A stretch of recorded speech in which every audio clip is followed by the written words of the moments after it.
Okay. All right. So welcome again to everybody. And today we have a special guest with us who I have known for a very long time and worked with in the past. And I can't speak highly enough about her. She's changed my life and taught me so much. So I'm really excited for her to share a little bit about herself and the work that she does with us today. Kerry Arnold is our presenter today. She is an assistant professor at the Community College of Philadelphia, and she's worked in the behavioral health field for what, Kerry, like over 30 years? 35 years. Wow. Okay. Well, you have a lot to tell us. So take it away, Kerry, and I'll kind of chime in with questions. And if anybody has something they want to ask, you can either do so out loud or you can pop it in the chat. And I know Andrew and Marissa can help kind of moderate some of those questions for Kerry. So Kerry, I guess to start, do you want to just tell us about your work and how you got into the field and sort of what you're doing now? Absolutely. So, I always have to credit my Aunt Judy for the reason that I entered this field. My Aunt Judy is in her 70s. She is in an independent living group home in the Lehigh Valley. And, given that I told you all that I've been in the field for 35 years, I'm a bit of an old head. You can see the silvers on the side here. So, when I was a girl and probably like pre-junior high, nobody really understood much about disabilities other than to really bully and put people down in a very significant way. This was the 1960s into the 1970s. And I just loved and fought for my Aunt Judy. And I would beat up the boys in the neighborhood who would like try to do things to her. And my mother had always said to me, I know you are headed for this field. I just, she knew it. And that sent me to Bloomsburg. And I was a special education major and studied psychology. And my first job out of college was to go right into being a live-in residential supervisor. So I've done a little bit of everything in the field, from day programs to case management to community integration to person-centered planning to writing and supporting people with their individual support plans. And for a long, long time did behavioral therapy and traditional therapy, meaning more talk therapy and supporting people around, what gets in their way with thinking and how to meet their life goals and all of that. And Millie and I crossed paths at her former agency at Spark. And my God, I want to say that may easily have been 20 years ago. Don't do that, Kerry. More like 12. I think it was 12. 12. It feels like 20, and Millie and I were talking the other day to get ready for this call, and what's a natural sort of bridge to what we're going to talk about today is Millie and I recognize that what often got overlooked and not talked about in that agency was anything related to relationships and sexuality. And so we began a relationship group, and there were no topics that were not covered. We were a safe space, and we talked about everything from how do you ask somebody out on a date? We did role plays, so people would come to the front of the room and pretend this is the first time they were meeting somebody, or they liked somebody, or they had a crush on somebody, or they had to figure out somebody likes me, but I don't like them. So, how do I talk to them in a way that doesn't hurt their feelings? So, we covered everything. We talked about sex, we talked about contraception, and we talked about how to be safe. And when you had parents that were hovering over you and were nervous about your first partner, and what did that feel like?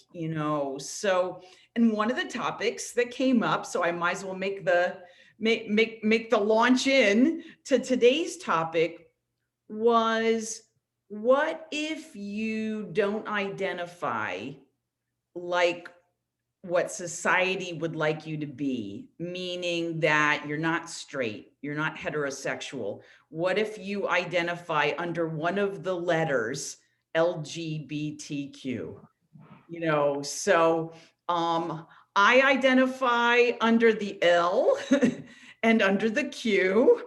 It depends on what circle I'm hanging out in. And so whenever I come into a forum like this, I have to make the decision, am I coming out? And so the coming out process is a decision that those of us that identify under that umbrella have to make every single time. And I won't lie, I was nervous before I got on this Zoom call today, because even though I'm a teacher, I'm here also just as me. And when somebody asks me the traditional question, oh, so are you married? And I say, no, I'm a lesbian and I'm not in a relationship, or no, I'm queer. And, I was in a relationship and I'm not with anybody right now. And I often get, which I'm sure everybody's going to identify with this, if suddenly somebody finds out some label that you have, right, under the disability umbrella, and we get that look of, oh, oh goodness, and so I say that because in all my years of work, I got really used to how the general public treated people I was supporting. And there are parallels to what it's like when you're under the LGBTQ umbrella and you identify that way and you make a decision about, are you going to let people know about that part of you? So I think, one of the first questions that I would love to put out there is, does everybody understand the LGBTQ label? And have you wondered about it? Do you have questions about it? And do you identify that way and you'd like to say, hey, I'm coming out too? Or do you know somebody in your life and maybe you've struggled with, how do I relate to them? I feel like I'm going to ask the wrong question. So I'm putting that out there as sort of a big discussion question. And you could, if you know how to do the little raise hand on Zoom, you can click that, or you can just wave and or unmute yourself, and we can go with some questions. And Well, don't be Kerry, yeah, just to get everybody, give everybody some more time to think. I remember when we were first talking about what our topic would be. First of all, I want to thank you for being open and vulnerable with this group and admitting that you were nervous, because I think, I look up to you so much, and I know you have such a long list of accomplishments and experiences that it's hard for me to imagine you ever feeling nervous. But that's just sort of goes to show that you're a human being, and we all, no matter what we might appear on the outside or what we're projecting, we all kind of have that fear of not being accepted by others. And that's such a common thread, like you said, with the disabilities community. When you think there's something that makes you different, not knowing how people will receive it. But I remember saying to you, kind of looking to you as the expert, what is the terminology I should use for just the LGBTQ plus community? Because I feel strongly that we want to be as inclusive as we can be.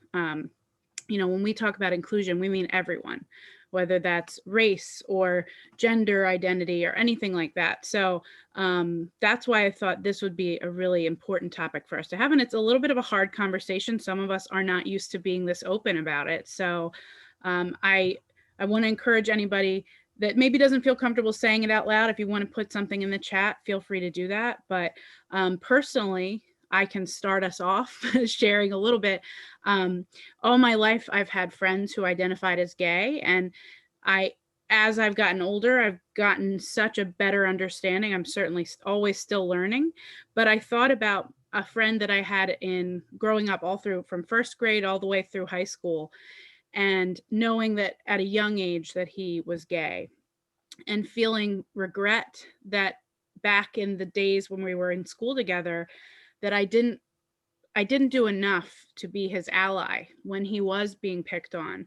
And that's why today, as I work with a lot of our students and I get to know them and what they're doing in their schools, I admire their courage so much, because I don't think I had that same level of allyship and advocacy at a young age, because you're trying to navigate your own waters a little bit, and to stand up for someone else, maybe not beat them up like you said earlier, but like knowing that you know what your values are, you know what is right and wrong, and if you see somebody being mistreated, having the courage to speak up for them is such an important thing, that those who are doing it should feel really good about the courage that they're showing. So that's my little 2 cents, but I'll pass it to anybody else that would like to share. Thank you, Millie. Thank you for everything that you shared. Oh, I see a hand up over here. Nikki, go for it. Nikki, don't forget to unmute. Okay. I so I actually have a couple of my friends. I just so I I visited one friend, and he point blank told me, and I've also had some troubles with that.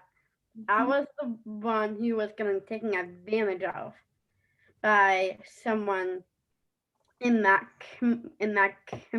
community, and I just like didn't know what to do.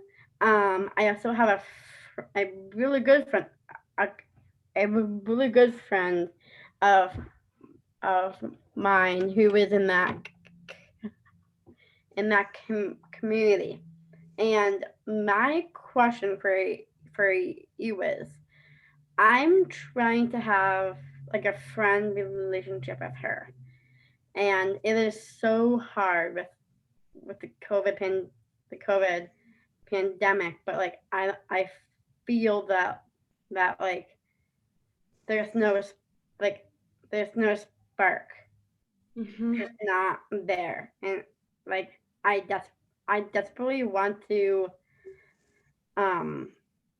help her with God, because of like the decisions, and like I don't know what, like I want to help her, but like I don't know a good way. Hey, Nikki, first of all, this is fantastic. I love what you just voiced, because I'm going to tell you something, Nikki. I had friends like you that I didn't come out and start telling people until I was 28 years old. I knew from the time I was young, and it didn't feel safe to me. And what I got nervous about, Nikki, was that there are people that view those of us in this community as going against their religion and religious beliefs. And so that's an area that people struggle in. And so one of the things I would first say to you is, think about what your relationship was like with her before she told you. Because here's the good news. She's still the same person. She's still the same person, but here's what happens. And so like when I told friends who knew me for a while, it was like suddenly, like at that time, like that I had some kind of disease. They were like, oh, like, and they backed away and they got scared and they wondered things. And maybe you've wondered this too, Nikki, that, so I'm going to just speak for like females with female friends who identify as lesbians. The straight female friends suddenly get scared and they think, oh, are they gonna like me, like a girlfriend? And what's interesting is I always tell people, think about your opposite sex friends, your male friends, for those of you that identify as straight or heterosexual. Your male friends and you aren't always thinking like, oh, he's hitting on me, she's hitting on me, they're flirting with me. We kind of make it known when we're going to flirt, but it gets trickier for same-sex relationships. One thing I would say, Nikki, is that one of the best ways that you can be of help is to just say to your friend, I love and accept you for all of who you are.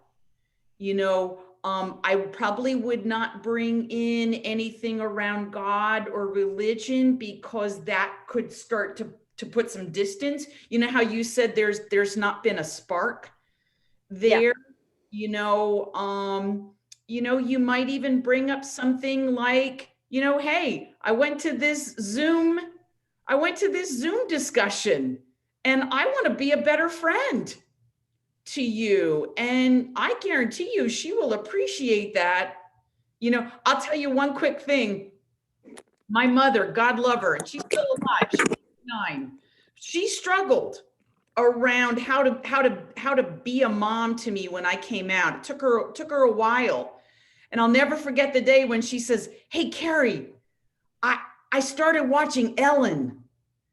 And she's like you. I'm like, Mom, you're a rock star. I love that. But that was my mom's way of figuring out how to relate to me. So I hope that might help a little bit, Nikki. I know that was kind of a long-winded answer.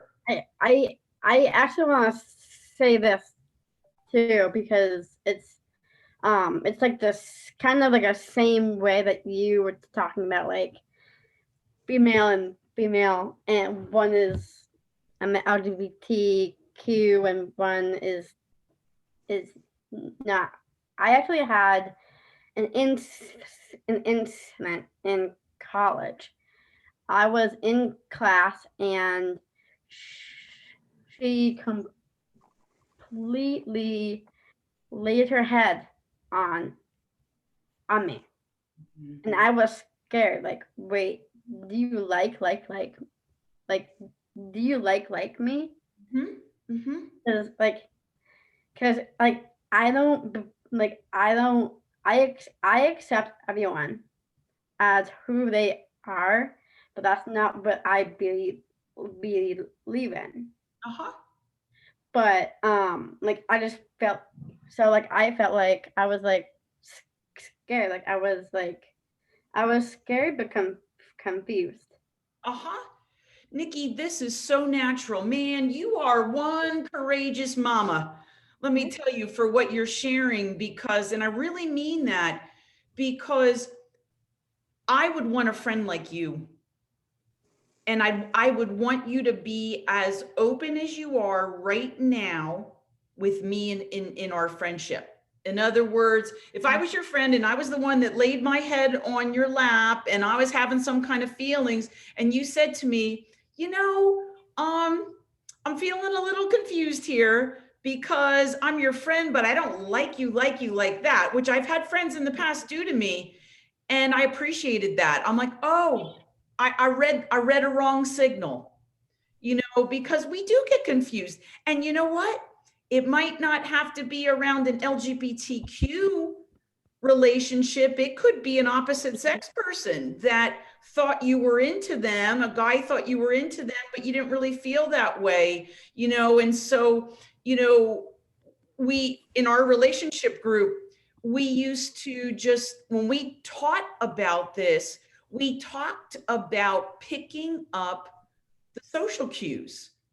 And sometimes they're hard to read. You know, somebody smiles in an extra nice way, and all of a sudden our head goes to, oh my God, they have a crush on me, you know, but we have to check it out with them. So if you can be as honest as you were just now, Nikki, you're going to be totally fine. And I thank you for starting us off, because this is a great jumping off place. Great jumping off place.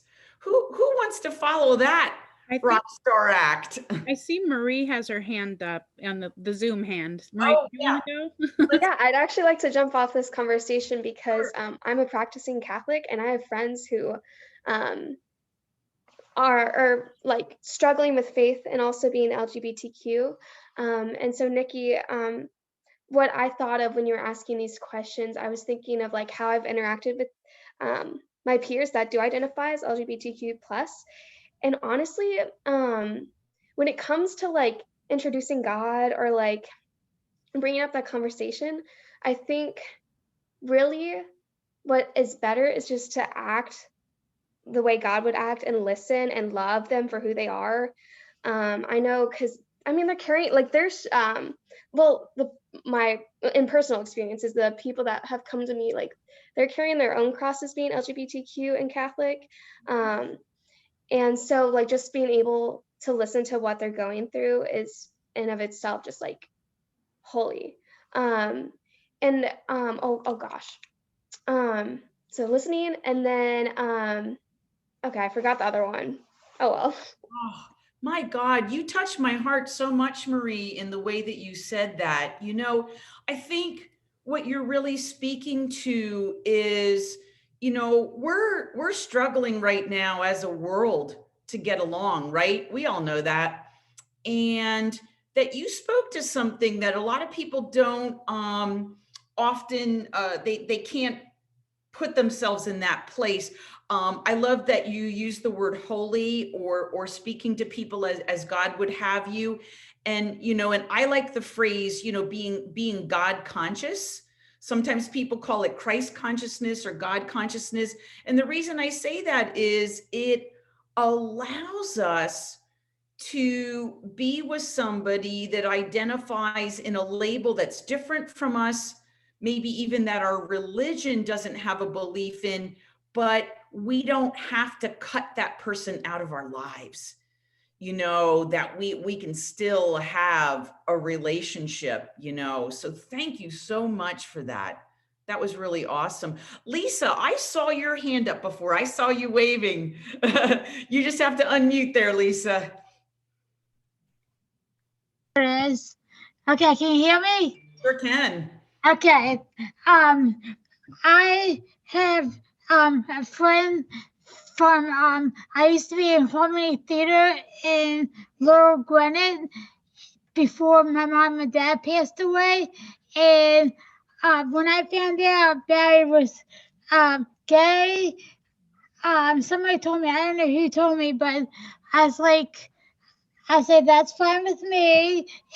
God wants everybody to be happy and not sad. He wants to be with Aaron, his partner. He's married now. And then I understand about dad, and I understand about Ellen on the TV show, and I understand about you because before my mom and my dad passed away 7 years ago, before they got sick, because I came home one day and I asked them about it, and they said it was really hard topic to talk to a child back when I don't know how old I was, but it was really hard to understand my parents to tell me, and then I asked a lot of questions like for several days, and I don't mind people being what they want to be. Everybody should be happy. God wants us to be happy, and God doesn't want anybody to be sad or be sick or scared or nervous. That's how I put my life in God's hands every day. And I love God. I love that, Lisa. Listen, I would like to take you all with me as like my LGBTQ posse. Because you are all, listen, you all get this in a way that a lot of folks in my own circles don't get it. But I want to highlight something that Lisa said, and then I'll come to Taylor because I see Taylor's hand up. So hang tight there, Taylor. Lisa, I want to highlight something that you did in your share that is so important.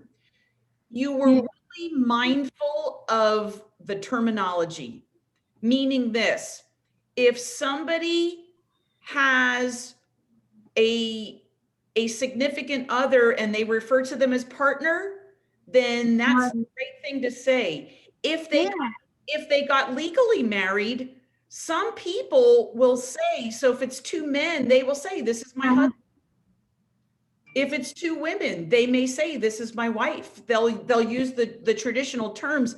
I would always say to all of you, if you're ever stuck about terminology related to somebody that you know, like, how do you refer to your significant other? They may say partner, husband, boyfriend, and then we know to get it right. And so what it told me, Lisa, from your share was that you really got who this person is to him and that you use the terminology that fits. So thank you so much. You're welcome. I am going to come over to Taylor now. Go ahead, Taylor. Well, my mom's friends are gay, and sometimes gays get mistreated, as well as autistic people like me. Because during in my elementary and middle school years, I was okay, but during my junior and senior high school years, I was constantly picked on. People would whistle and talk about SpongeBob, which irritated me, still does, because I don't like SpongeBob, the show at all, or its characters. Yeah, I've had a rough time in high school. I'm sorry to hear that, Taylor. How are you doing now? I'm doing a lot better. It's fantastic. It's fantastic. I especially have a job at Giant Eagle. All right. I've had it since February 2015. That is fantastic.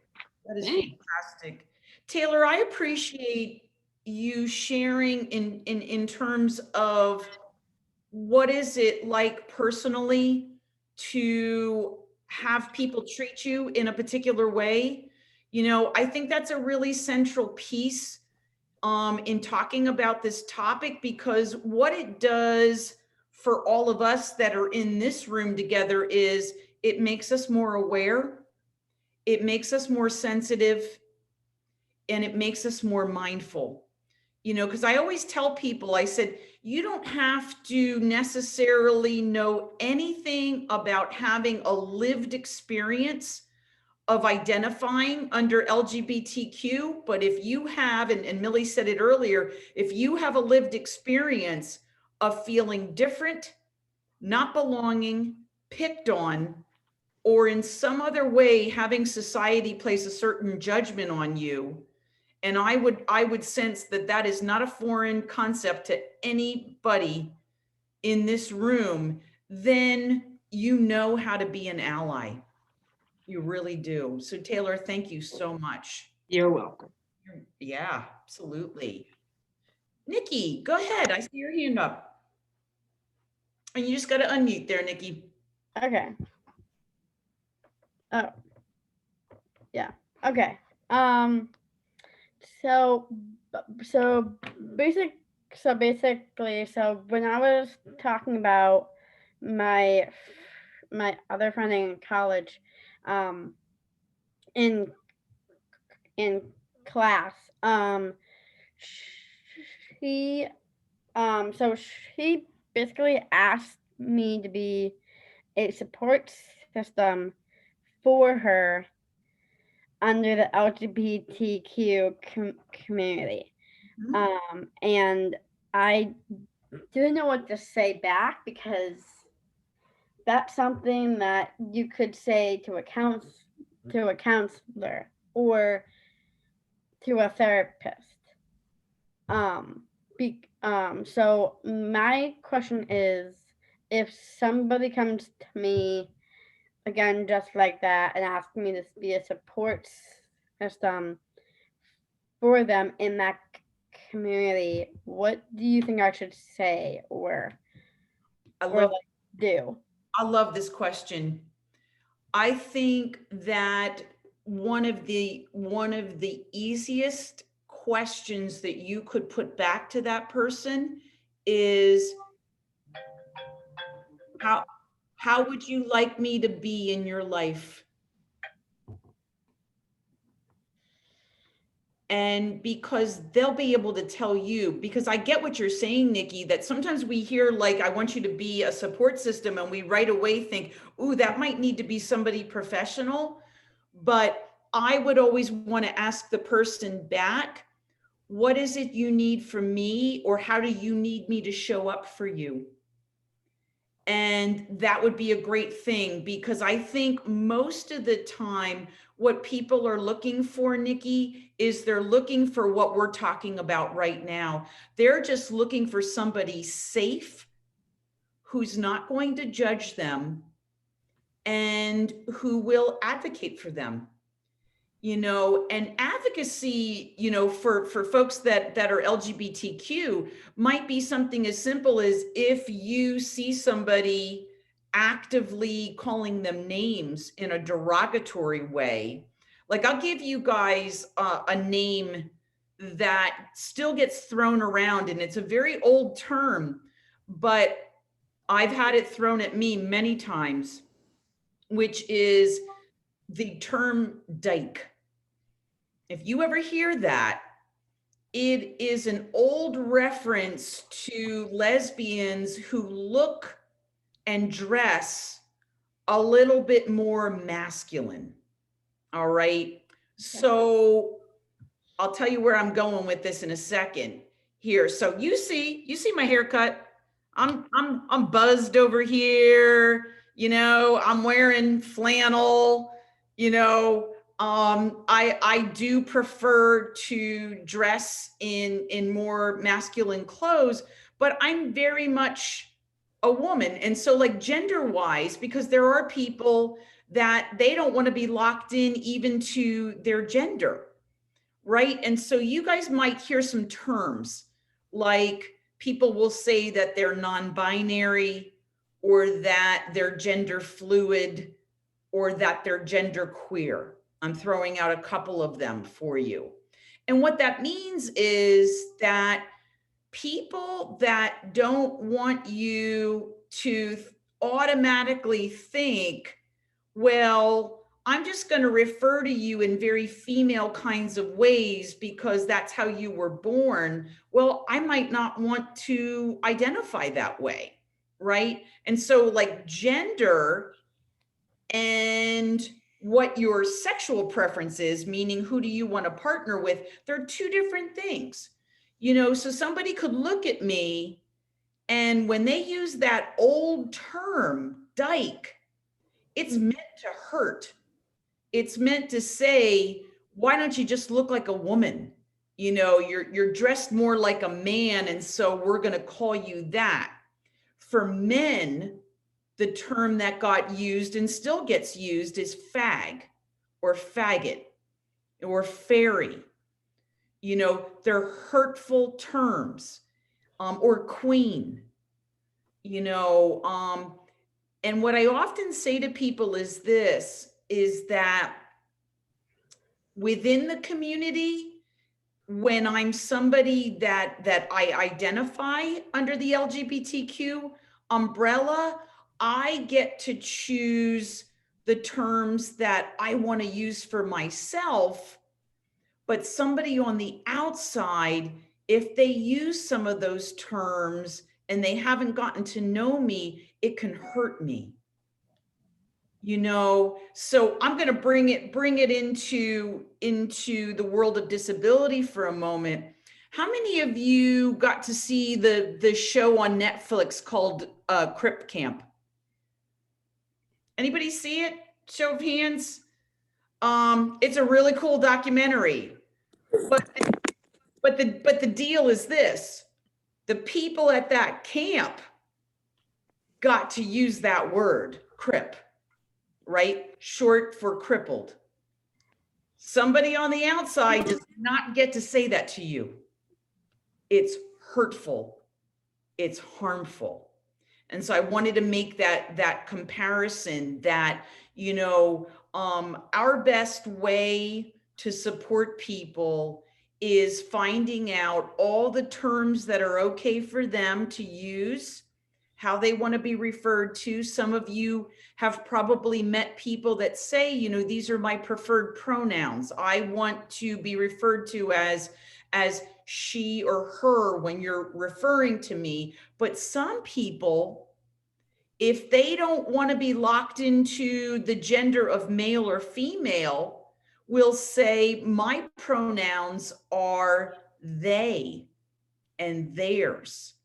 I don't want you to use the he, him, and I don't want you to use the she, her. And so that's always a good question to be supportive to people that also, want to not be locked into how they perceive themselves from the way they dress and the way they identify with their gender. So Nikki, you're asking some great questions, as is everybody today. Really, really good.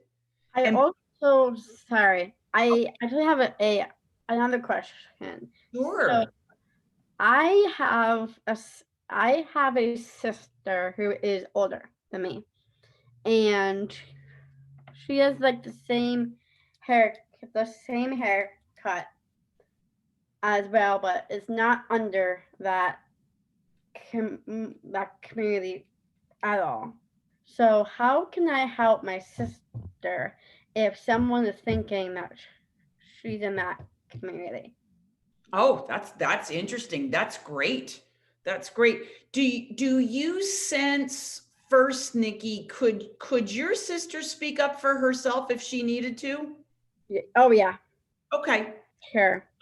So I think one of the best ways that you can help her is to just show compassion to her. Like say to her, I'm sorry that somebody assumed that you identified in that way because of your appearance.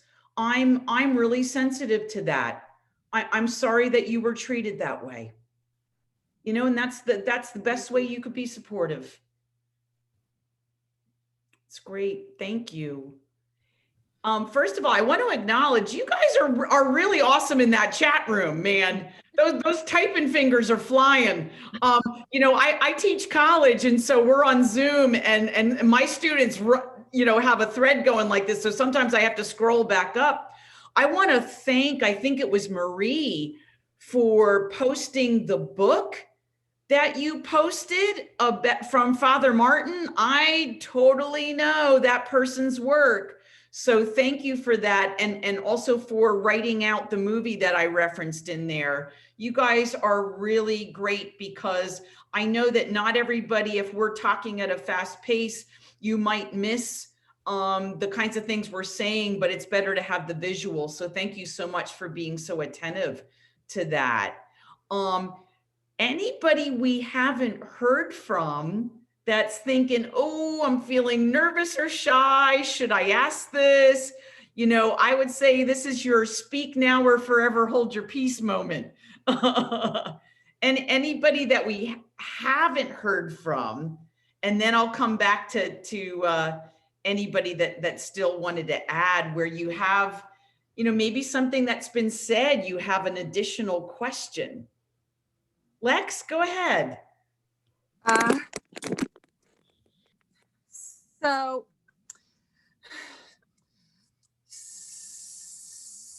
if you're a person with a disability, vulnerability and, and you meet a new person for the first time, like I never know if that person will wait until I can get all my words out. Mhm. But most people that I do meet wait, and I get to know them, and I get to know things about them and everything. I appreciate that, Lex. I think what you're really bringing in here is just this idea about, regardless of the label we have, right? When we're getting to know somebody and maybe we'd like to consider dating them, something you have to take into consideration is, are they also going to be inclusive and welcoming for you? And listen, that's an important factor that you just raised there. If you have somebody that can't wait, gets impatient, cuts you off, that might not be the right person for you, right? No way. Amen, sister. I love that. Andrew's totally like, he's vibing with that one.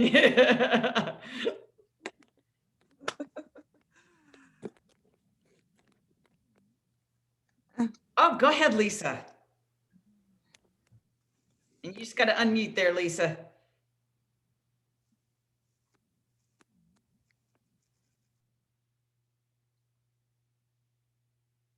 Okay, I'm not sure if I have the LGBTQ. I'm not sure if I'm in that community. I'm not sure. Maybe you can help me out. Okay. So actually let's just talk about the letters and make sure everybody's on the same page, right? And then you may even decide after that about, maybe I am. So the L stands for lesbian. Uh-huh. And that is for women who want to partner with other women in a dating way, in a sexual way, right? The B, and this is often, Lisa, where people that are kind of unsure might fall under the B. Oh, I skipped the G, sorry. Okay. G is gay. Now, there are men and women under this umbrella that just think gay is an easy term, so they use it, but traditionally, gay is for men who want to partner with other men, right? Then there's the B. B is for bisexual.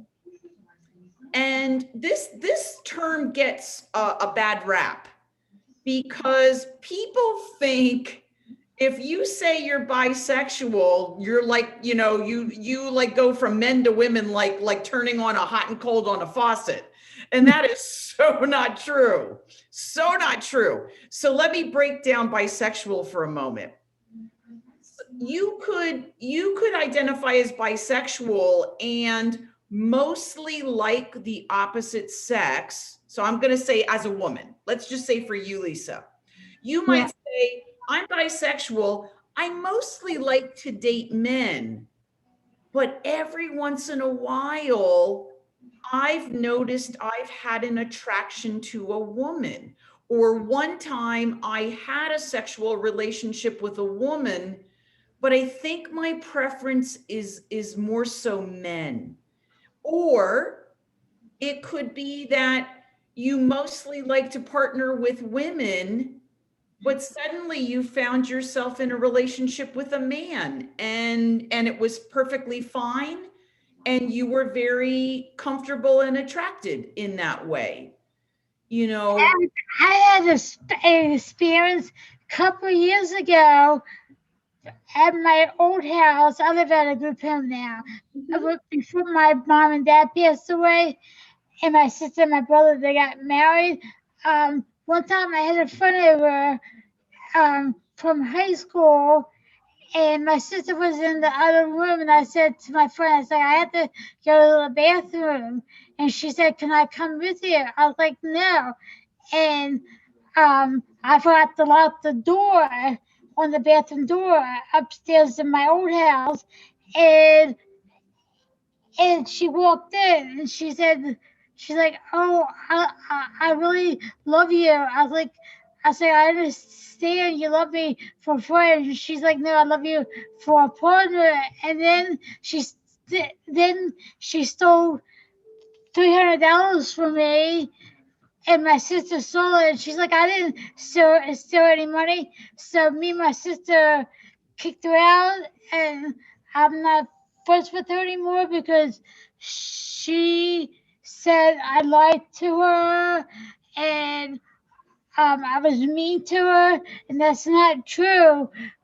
And I am, and then she called me the R word, retarded. I said, I'm not retarded. I have special needs. Retarded is not a word anymore in my vocabulary words.